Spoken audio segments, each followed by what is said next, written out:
Hi, I'm Bill Bass with Shop.org TV, and I'm here today with Brett Hurt, who is the founder and CEO of Bazaarvoice, and before that was the founder and CEO of Core Metrics.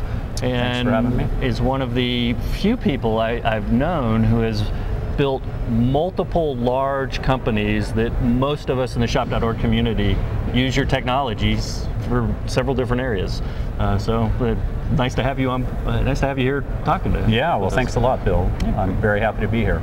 So you're going to be speaking here at the conference. Yes. Yeah, but can we get a preview of your topic, or Sure. we don't want you to undercut demand for your.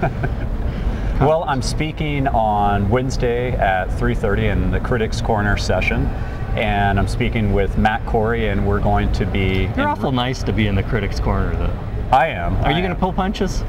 I'll pull some punches. I've got.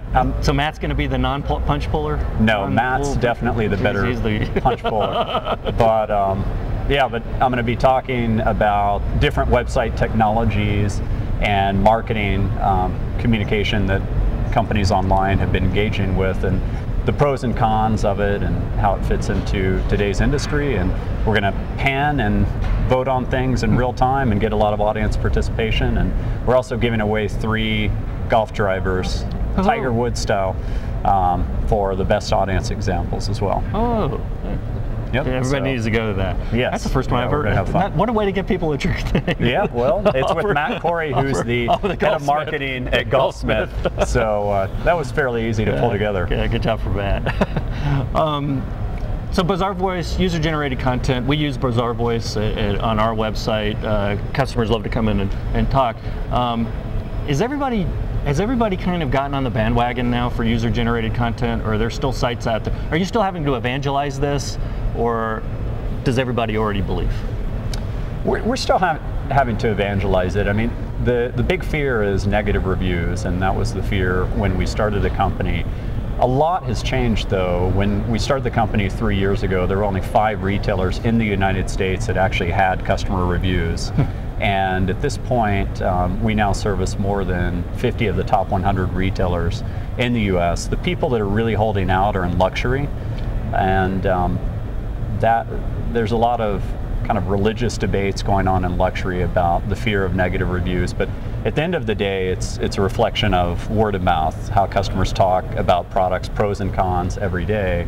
So there's not a lot to be afraid of, and the reality is that negative reviews are a gift, because they usually tell you why you have a high return rate and tell you how to improve the product if you listen to them. Mm-hmm. I was just having a fascinating conversation with Chris Wilson at LL Bean, who recently launched with us, and Chris said the biggest benefit they've seen so far, they've seen a conversion benefit, they've seen a lot of things, but the biggest benefit they've seen so far is how their merchandisers are plugging into it to make decisions in a 3-day cycle, and something that would have taken them 3 months to get input on before. Yeah, because you'd have to look at returns and things like that. Yeah, we've seen the same thing. Right. Yeah, it's interesting. You can even turn a bad review into a good review. I was listening one time. Larry King had reviewed the third Pirates of the Caribbean movie, and he says, I couldn't understand it. I'd have to see it over and over again to make sense of it. Right. And then they snipped out the review that says, Larry King says he'll have to see it over and over again. Right. That's what they put in all the. That's what they put in all. That's pretty funny. Of the newspaper things. So what else is happening out there in the user-generated world? You got customer reviews. Sure. Other things going on. Yeah, well, it's a really exciting time, because obviously customer reviews are being embraced at an accelerating pace, but the latest innovation to come on is ask and answer and stories, which user-generated questions and answers and stories, all designed to drive sales. So, an example is the Home Depot Canada. If you go to their website, there are fascinating discussions happening with user-generated questions and answers, where people are debating about charcoal versus natural gas, and Weber versus Vermont castings. And it's another form of content to help people make a purchase and drive more engagement. Petco, which John Lazarchik, the VP of e-commerce, and I did a session at the last Shop.org where they've launched the Answer Den, and they found that people that come into the Answer Den convert at an 80% higher rate, because now they're engaging, they're much more informed. that's much more of building a different type of content than reviews. And I like to relate this to an offline analogy. So let's take Pirates of the Caribbean. If you were telling me about that movie, you're essentially writing a review, right? That's word of mouth. But if then I ask you if it has too much violence for my 4-year-old daughter, which the answer to that would be yes, then we're engaging in a discussion that's very specific to me and my needs, and that's really what user-generated questions and answers is all about. Stories is a whole different concept, where think of it as the offline analogy, your favorite brands, you tell stories about how you found that brand and why you love that brand, you give a gift and there's a story around that. So capturing that content also drives a level of engagement. People like Philosophy, launch stories, and it actually drove 40% of all of their website traffic, and people came in as a result of that much more engaged and ready to shop, and conversion rate went up by 30% for that segment of people. So it's very important, I think, to keep innovating on the user-generated content side. What we call social commerce, really all designed to drive sales, versus get kind of complacent and only do reviews. Yeah, fascinating.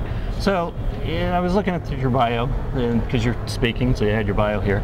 So patent number 7,050,989 is attached. Is your patent? That is true. What's it a patent of? It's a patent for personalization technology relating to web analytics data. So using web analytics data to drive personalization, which is actually a hot button issue right now in Congress. We were just talking at the shop. Because they're worried that Google's going to. Right. Well, and it actually came up as a result of DoubleClick and Google.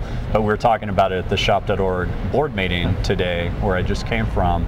And it's a pretty big issue because Congress is thinking about passing a law that would invalidate your patent. It would both invalidate that patent, but it would also destroy all first-party cookies on all websites, which is the foundation for all personalization. First party, not second party. First party. Oh, that's crazy. Party as well. Right. So it's really crazy. And but anyways, that's an aside. Save Brett's patent. It's a pretty save e-commerce. It's more like it. It's much more than my patent. That's the foundation of almost every e-commerce site. Yeah, we couldn't do it. Right. So it's a big problem. You wouldn't have a persistent shopping basket. You wouldn't have. I mean, there's all sorts of problems that you could run into. Exactly. It's a big problem. Well, now I'm all nervous. Right. Well, and get out there, lobby. That was a very nervous part of our board meeting. Shop.org, get out there and stop this from happening. Right. Yeah, and we are going to take a much more active approach, Shop.org, in driving policy and influencing policy. Yeah. Well, very good. Brett Hart, co-founder and CEO of Bazaarvoice. Thank you for coming on and talking about user-generated content, and I hope everybody comes to your session. Great. Thanks a lot, Bill. Yeah, appreciate it.